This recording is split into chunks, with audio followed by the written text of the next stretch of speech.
Your live assignment has 4 different exercises. The first exercise, you are writing a program that will calculate a discount for shoppers based upon the PIN number they enter. So this is going to be a new console application that you're going to call Chapter 3, Exercise 1. And you're going to welcome the user. You're going to ask them for their 4-digit PIN. You're going to read in the PIN. Okay, you're going to store it, and then you're going to use the nested if else to determine the discount. Okay, so if the PIN is greater than 5,000, they're going to get a 20%. It's greater than 1,000, it's 15%. Greater than 100, it's 10%. And then if it's none of those, they get a 5%. Okay, and you're going to store that discount amount. And then you're going to prompt the user for the amount they spent. You're going to read that amount in and you're going to store it.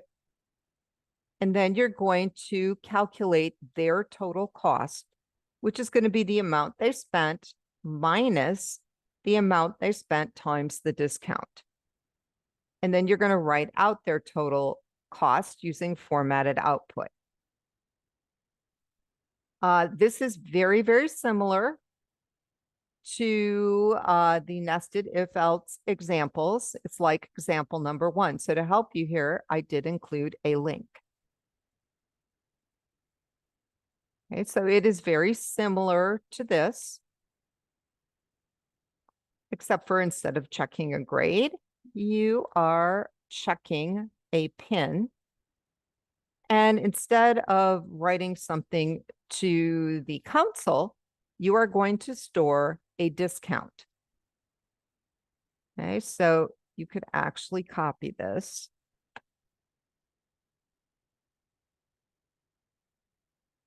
And I'll go ahead and do a new one.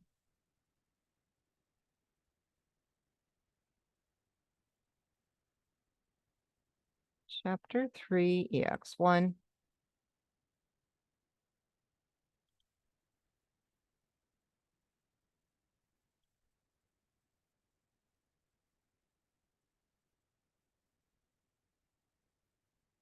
Okay, and I'm going to paste right over here.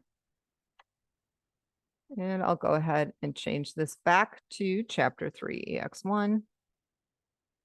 Although it doesn't really matter what the namespace is. And instead of entering the test score, you are having them enter their PIN. And the PIN is probably going to be an integer, but you guys can decide what you want it to be.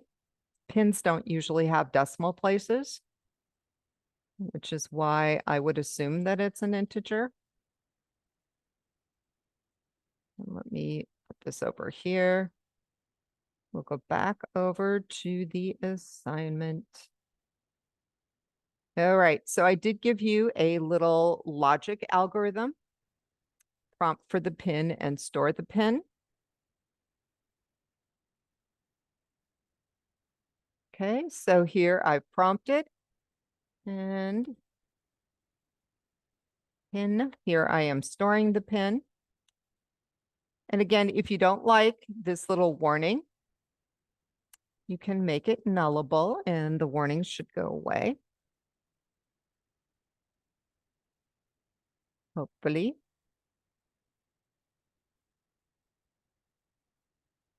If it doesn't, don't worry about it. I usually ignore it. All right, so int PIN. Now, this nested if else is going to have to check the PIN. Okay, so I'm going to change this. Changing score to PIN. And then I've got to change it to the correct values. So let me move this off here.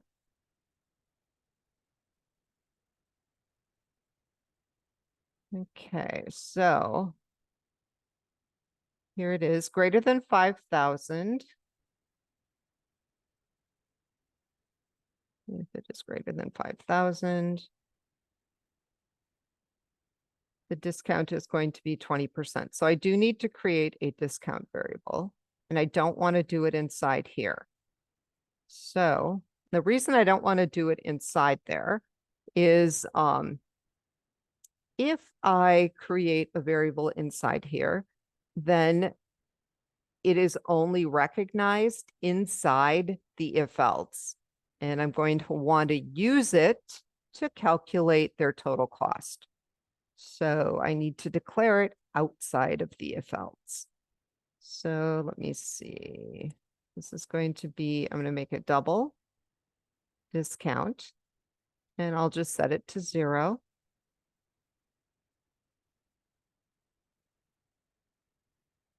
And if the pin is greater than 5,000, the discount is equal to 0.20.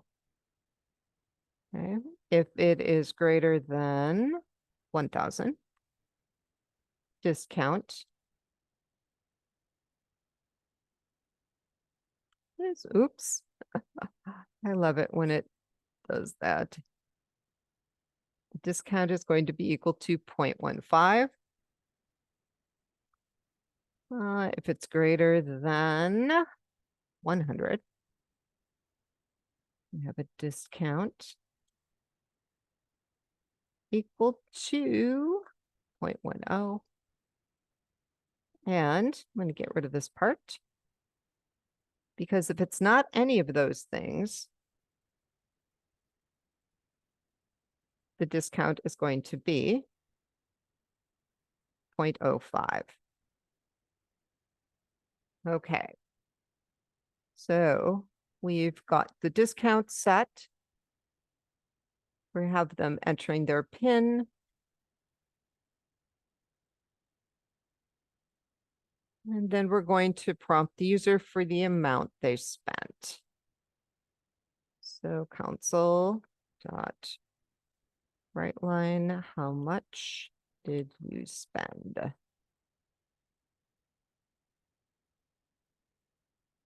All right, so this is a value with decimals. Amount spent equals, then it's going to be doubled up parse.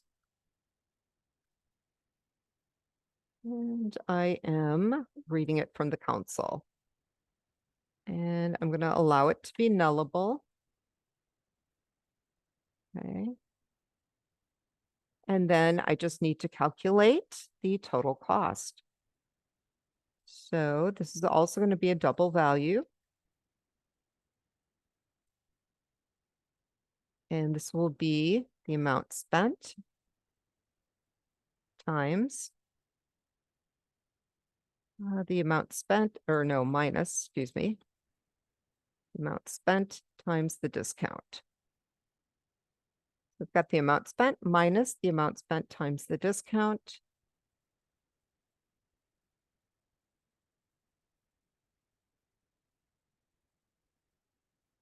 And let me get rid of that. They don't like that being nullable, which kind of makes sense because it needs to have a value in it. All right. So at this point, I've got everything done. I just need to write out the customer's total cost using the formatted output, which I'm pretty sure you guys can figure out since we did it last week. But that is exactly what you would need to do for the first program.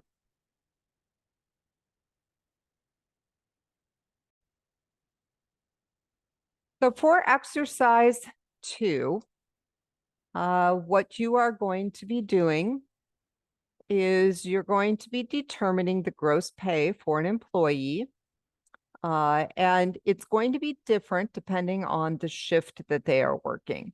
If they are on the early shift, it's just going to be the hours times the pay rate.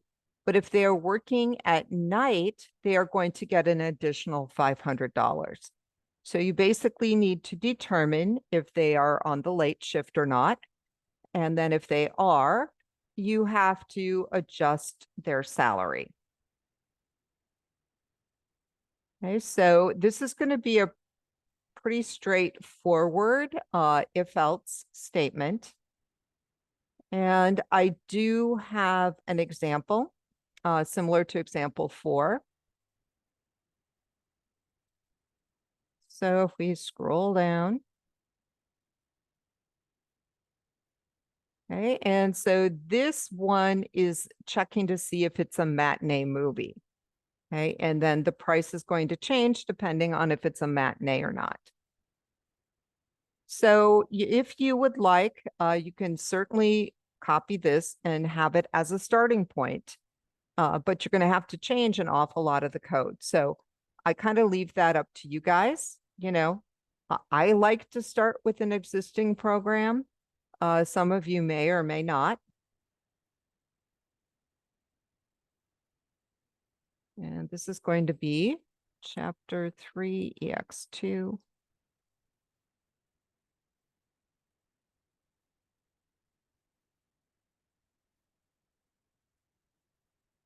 And then I'm going to paste right over here. And we'll change this back to chapter 3, EX2. In this case, we do have a couple constants. Let's see. And whether you create these as constants or not, that's another decision. Create a variable for hours and initialize it to 40. I would make it a constant because that should not change when the program is running. Let's see, hours. So hours is going to be an integer.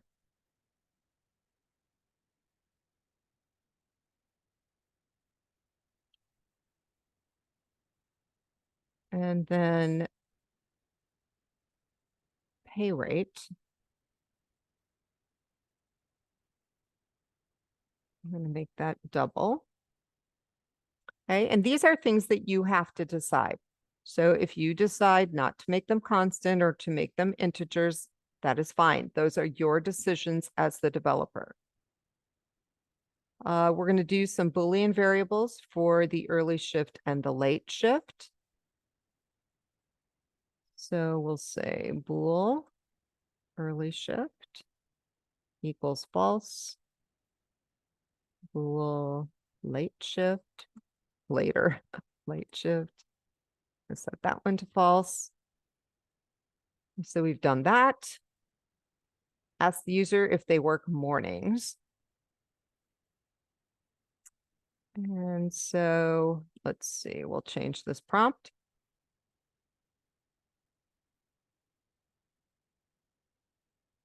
Tell them to enter a Y for yes. Okay.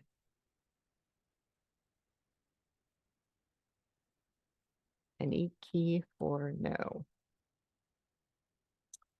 All right, so this is not going to be a string. This is going to be a character.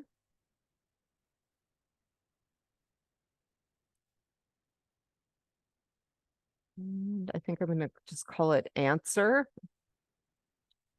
And then this is going to be a char.parse.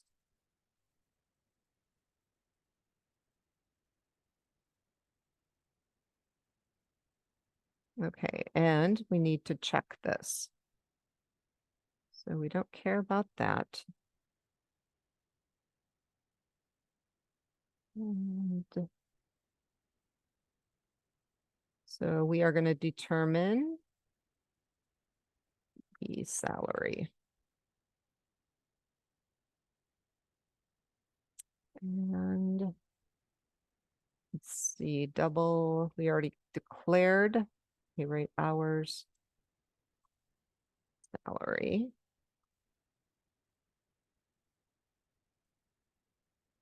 And then we'll do our little if statement here. Say if the answer is not null, we're going to check to see if it is a yes.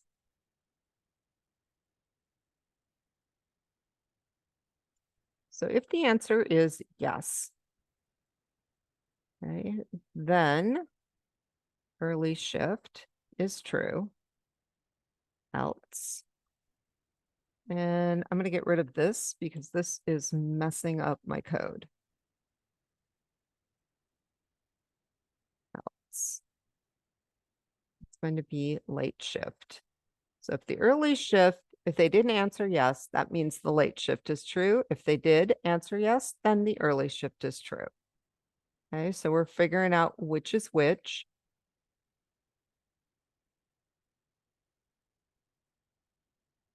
And now we're going to do the salary. All right, so I'm going to get rid of this.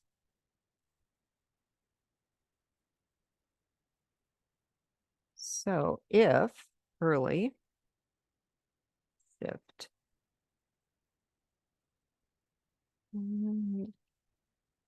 early shift is a Boolean. So all I really need to do is say if early shift. And that is the same thing as saying if early shift equals true. Okay, I don't need to key in the equal true because just putting early shift in there is going to check for it to be true. Okay, so if they are on the early shift, okay, their salary is equal to the hours times the pay rate. If the early shift is false,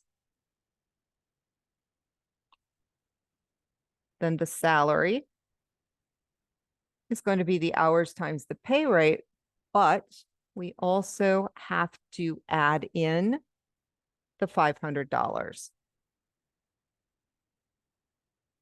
Now, if you want, you could put that 500 into a variable. And this is where it kind of comes into programming preferences because there's a lot of different ways you can do this.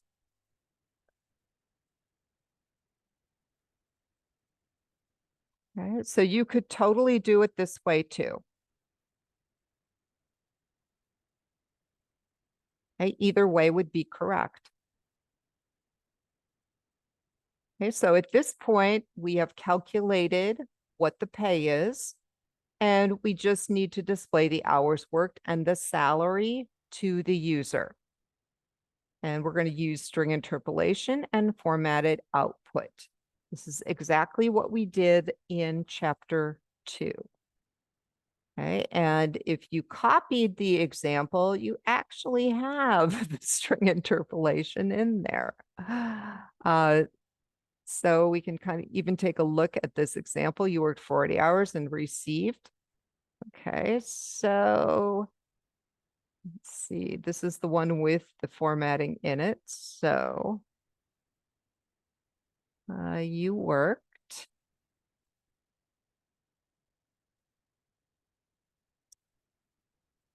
and this would be hours and received.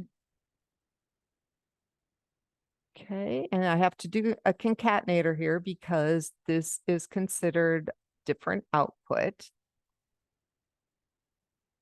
Okay, string format. This is going to be currency. And we want to display salary.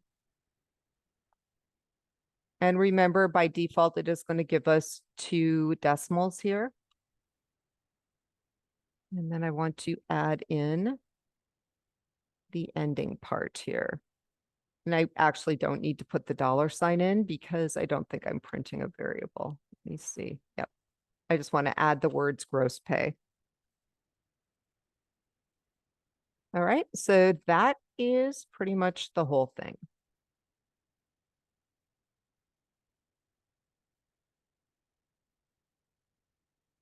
And there you go. Do you work mornings? No.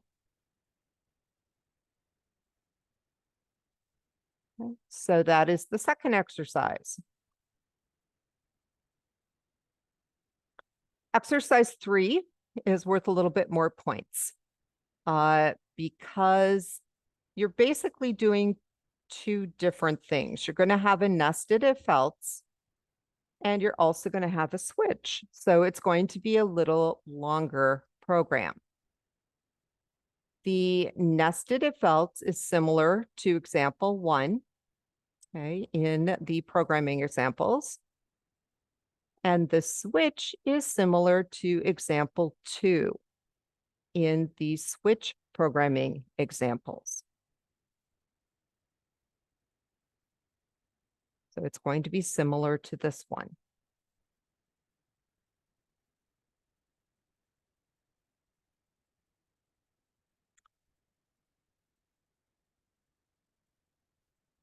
Okay, and so this pretty much walks you through how to do this. I did give you an algorithm here, and I did give you an example of the output. And this is what the user entered, and this is what the user entered. Everything else, the program displayed. Okay, so I'm going to let you guys kind of try this one on your own. If you do run into problems, give a holler for some help. And then we've got exercise 4, which is a revision of chapter 2, exercise 3. So in this exercise, we had some output that looked like this. And just displaying the genre as a P instead of the word pop is not ideal. So now that we know how to use a switch, we are going to add that in to the program and display the word pop instead. So to make the change, you're going to have to create a new string variable, and you're going to call it full genre. In fact, hold on, I will open up my original program and show you where you need to put this.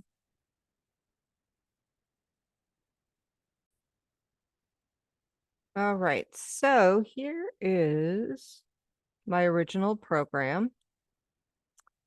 And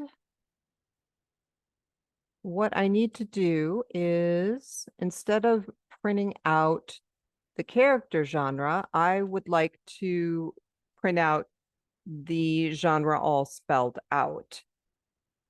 So that is the goal. And so after we get the character, after we get all of our data, before we get to this point where we are going to print, we are going to get that all kind of spelled out. So I'll say retrieve the full genre for printing.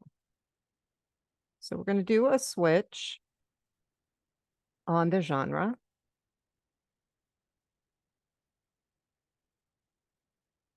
And so I just need to, and actually I think I am going to switch it to lowercase.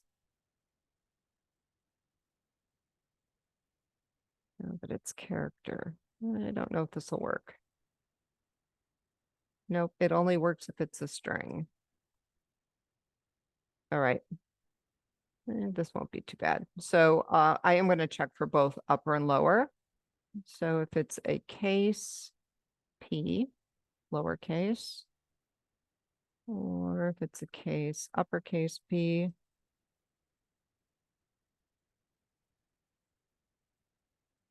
and I'm going to do, I got to create a variable for this.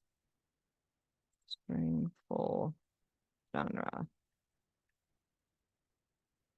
And I'll just set it to string empty to initialize it, but we are going to fill it in.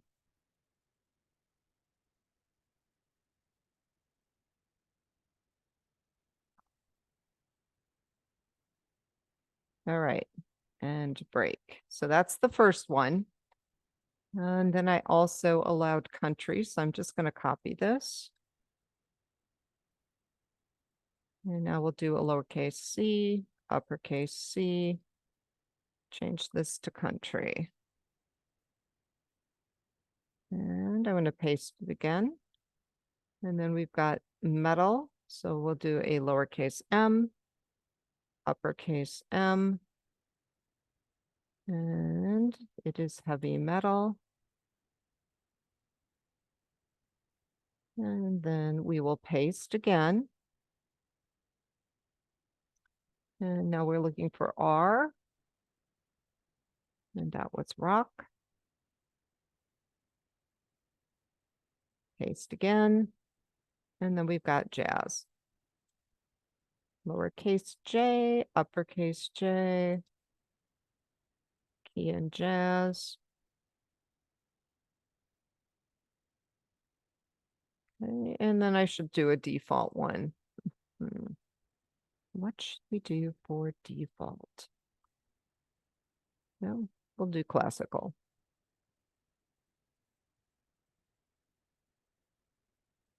Oops, I already have C. Well, actually, it doesn't matter. We'll just do default here. So it does not matter what they key. There we go, break. All right, so that is my switch. And then when I come down here, instead of printing out the single letter, I'm going to now print out the full genre. And then we run it. All right, what is the name of the song you like to listen to?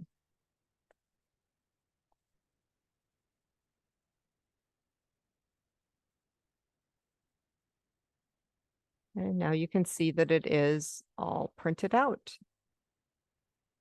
And that is all you needed to do for this fourth one.